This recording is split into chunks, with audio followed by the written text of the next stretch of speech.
His hands tore through the silk like he had every right to ruin me. The lace scraped against my hips as my back hit the dressing room mirror. The veil slipped off my head and floated to the floor.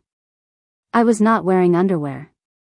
I had not planned to be ruined in my wedding dress, but there I was, breathless, legs spread, dripping for the man who was not my groom. Dean Reeves sucked the edge of my collarbone and pulled my thigh higher onto his shoulder. My lipstick smeared across his jaw as he slammed into me again. The mirror fogged from our bodies colliding like thunder. I never looked away from my reflection. I wanted to see the moment I stopped being innocent. The worst part? The dress still had Landon's name stitched into the lining. And Dean never asked me to take it off. Before I let the truth unravel completely, I want to take a moment to thank everyone who continues to support this channel. You have no idea how much your views, your comments, and your loyalty fuel these stories. To all of my new and returning viewers who have not hit that subscribe button yet, I cannot wait for you to do it. That single tap is the fire that keeps me writing stories that burn like this one. Be sure to leave your thoughts in the comments below right after this chapter. Now, let us return to the sin. My name is Savannah Hale. I am 29 years old, born and raised in Georgia but living in Nashville now. I design floral arrangements for upscale weddings. And last spring, I became the main character in a scandal that nearly tore an entire family apart. The man I was supposed to marry, Landon Reeves, was the image of everything I was raised to want. Tall, educated, politically polished, son of a successful judge. We met at a fundraising gala, and I swear to God he smiled at me like I was the only woman in Tennessee. He asked me to dance. 3 months later, he asked me to be his wife. But I did not fall in love with Landon. I fell in love with his brother. Dean Reeves was everything Landon was not. He worked with motorcycles. Owned a repair shop on the east side. His arms were sleeved in black ink, his knuckles bruised from bar fights, and his voice sounded like gravel soaked in whiskey. We met during the engagement dinner. He offered me a drink I did not ask for, leaned against the kitchen counter, and looked me up and down like he could already taste my spine. He told me Landon was too clean for a woman like me. I told him he was arrogant. And then I dreamed about his mouth every night for a week. The wedding was set for April. We planned it at a countryside estate just outside Nashville. I picked the flowers. I handwrote the vows. I wore the dress that my mother cried over when I said yes in the fitting room.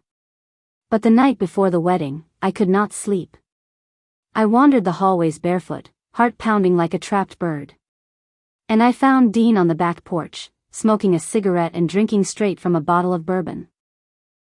He did not say anything when I sat beside him. He just looked at me like he knew. Inside the bridal suite, I stripped down to the white lace and stood in front of the mirror. I stared at myself. I looked like a bride.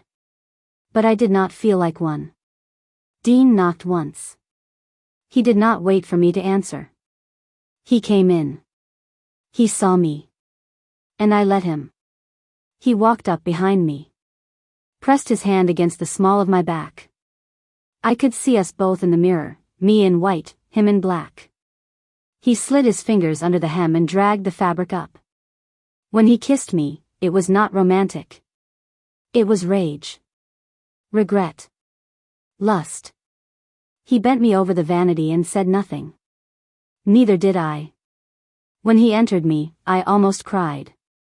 Not from pain. From the way it felt like this was the only truth I had touched in months.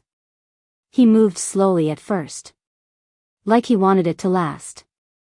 But something snapped. Maybe in him. Maybe in me. Maybe in both of us. He grabbed my throat. Pulled my hair. Whispered my name like it was the answer to a question he had been asking his whole damn life. I did not care about the consequences. I just wanted to feel something real before I gave my name to a lie. After, I slid to the floor, legs trembling. He zipped the back of the dress. His hands lingered a second too long. He looked at me, chest rising hard. You will still marry him, he said. I nodded. Yes. But inside, I was already someone else. I opened the door to the bridal suite just as Landon's cousin turned the hallway corner. Her eyes dropped to my smeared lipstick. Her expression froze. She saw me.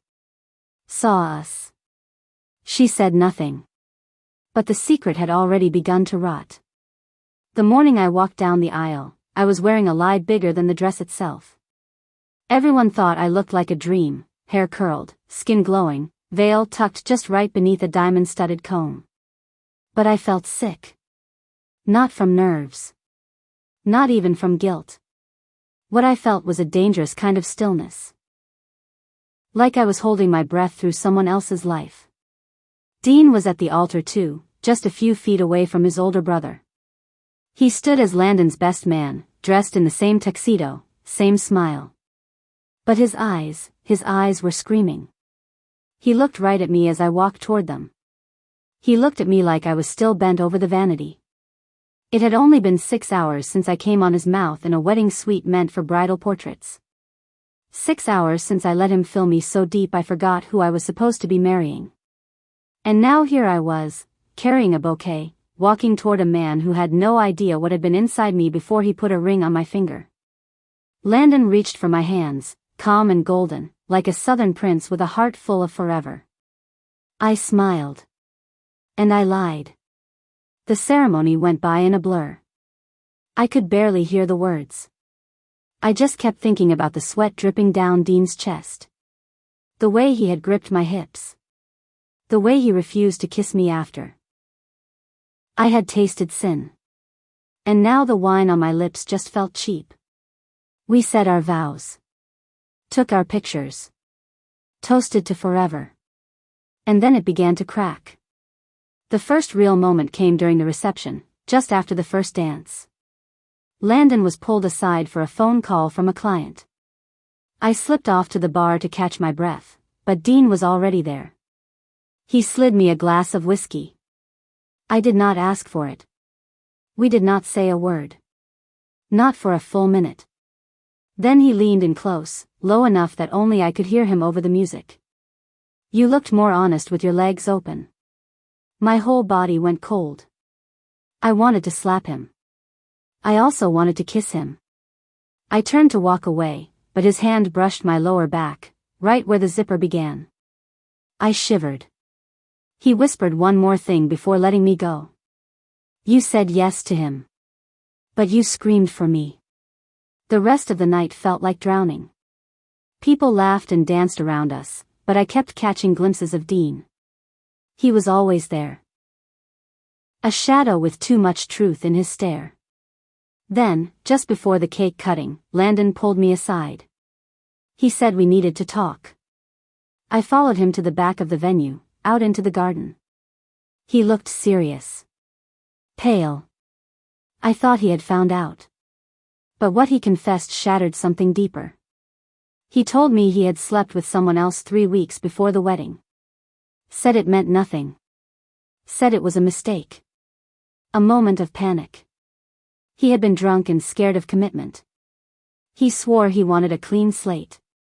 He had cheated on me, before the vows.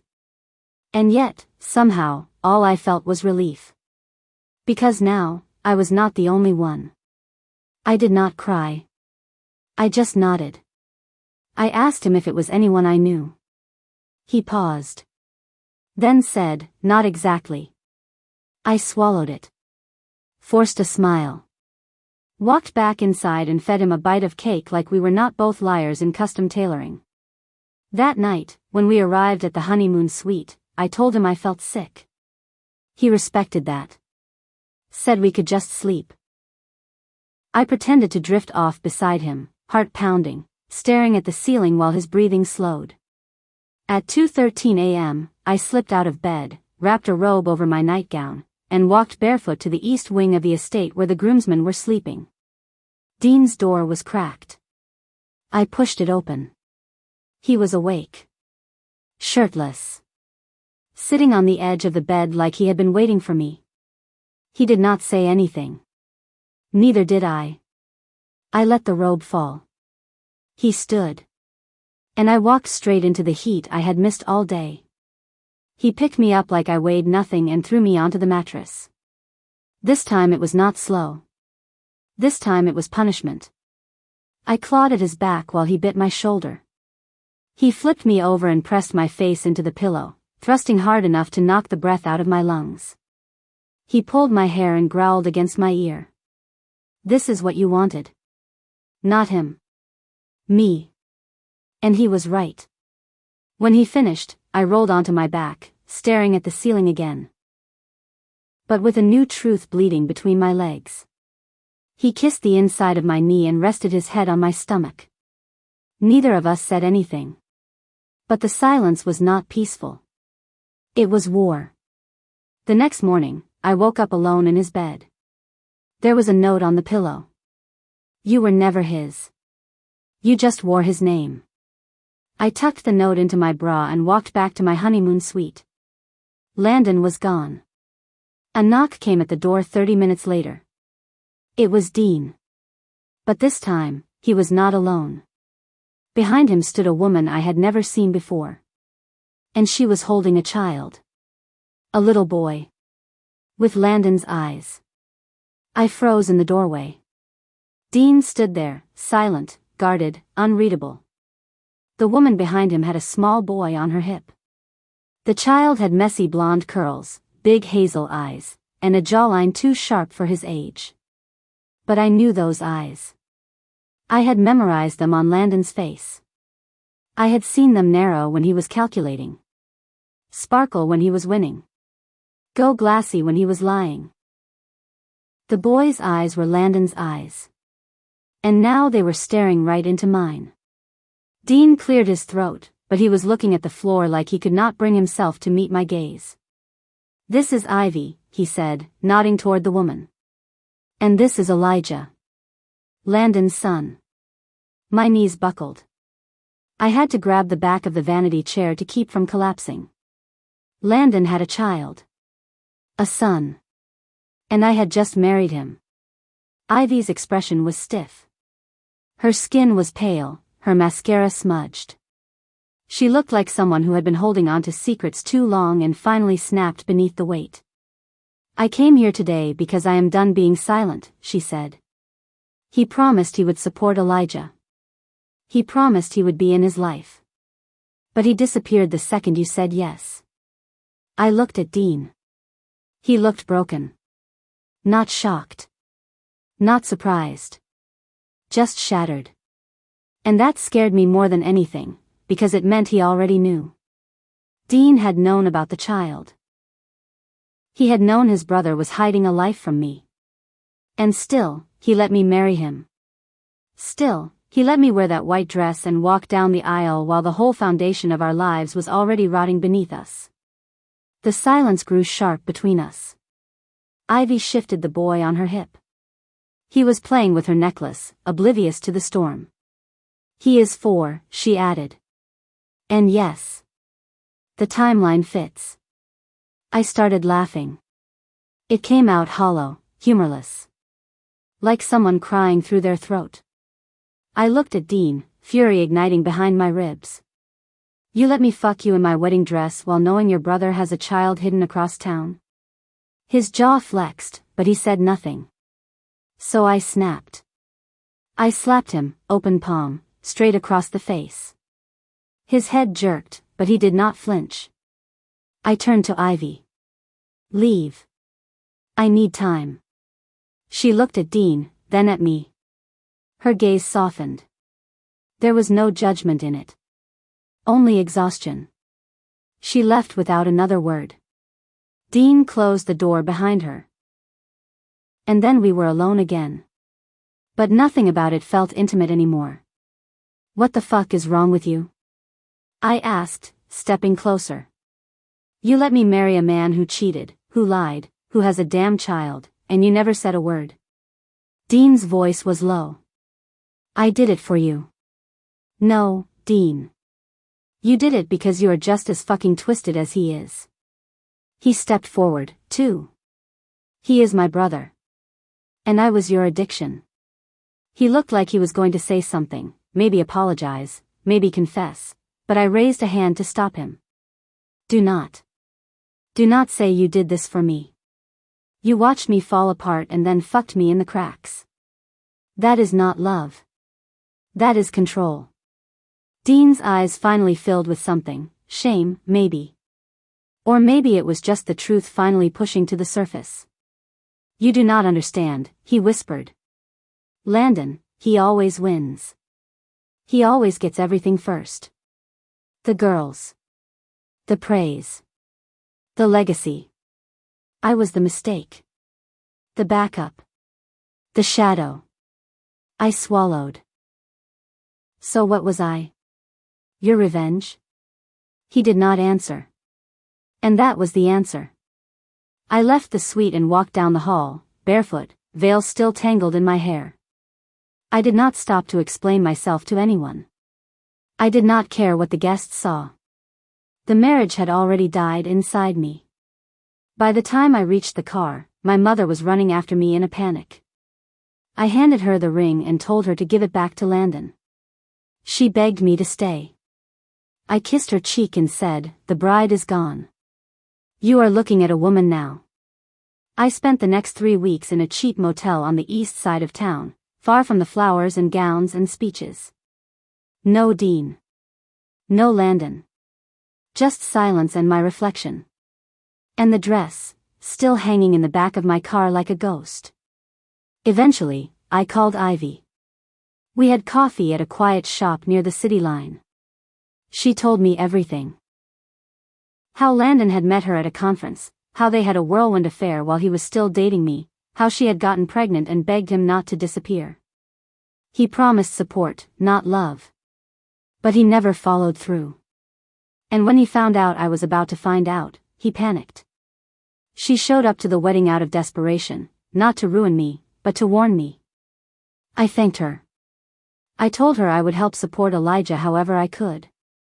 Not for Landon's sake. For hers. For the boy. For the sisterhood we now shared, whether we wanted it or not. Dean texted me once. I did love you. I still do. I never responded. 1 year later, I was working at a new flower shop in another town. Quiet, peaceful, forgettable. Sometimes, women came in asking about bridal bouquets. I helped them smile through it. But when they asked if I was married, I always answered the same. I almost was. The dress? Still in the box. Still clean. Still cursed. The last time I wore it, I was not a bride. I was the storm that tore 2 brothers apart. And even now, sometimes I look in the mirror and still see her. The girl who let herself be ruined. Just to feel seen.